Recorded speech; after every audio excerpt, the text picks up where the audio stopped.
જય માતાજી. ભક્તિ સત્સંગ ચેનલમાં આપ સર્વનું સ્વાગત છે. આજના વિડીયોમાં આપણે વાત કરીશું ચૈત્રી સુદ આઠમ. તો આઠમને નોમ ભેગું છે, તો ઘણા બધાને એ પ્રશ્ન થશે કે આઠમનું આપણે નૈવેદ્ય માતાજીને ક્યારે કરવું. તો આઠમ શરૂ થાય છે 25 તારીખ ને બપોરે 1 વાગ્યાથી, તો અને પૂરી થશે 26 બપોરે 1 વાગે. એટલે આજના દિવસની અડધી છે અને કાલના દિવસની અડધી છે. પછી કાલ બપોર પછી નોમ ચાલુ થશે. તો એમાં કે માતાજીને આપણે આઠમ કરતા હોય તો માતાજીને નૈવેદ્ય કરવાનું.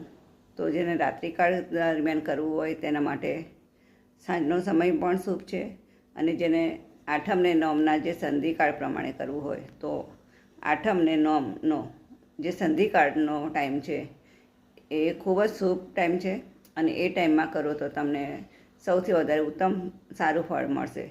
અને એ સંધિકાળનો ટાઈમ છે કે આઠમ પતવા આવે એની 24 મિનિટ અને નોમ શરૂ થવામાં આવે એની 24 મિનિટનો ગાળો. તો એ શરૂ થશે 26 માર્ચ અને 11:24, અને નોમ શરૂ થશે બપોરે 12:12 નોમ શરૂ થશે એમ. તો જે એ વચ્ચેનો ગાળો છે 11:15 તો 12:15 સુધીનો એ ગાળો ઉત્તમમાં ઉત્તમ છે. તો એ ગાળામાં તમે માતાજીની ઉપાસના કરી શકો છો, માતાજીની સ્તુતિ કરી શકો છો, માતાજી સમક્ષ તમે દીપદાન પણ કરી શકો છો, અને એ ટાઈમમાં તમે માતાજીનું નૈવેદ્ય પણ ધરાવી શકો છો. એ ઉત્તમમાં ઉત્તમ ફળ આપનારો ટાઈમ છે.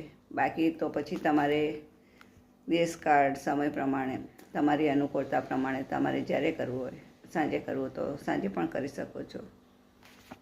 જય માતાજી.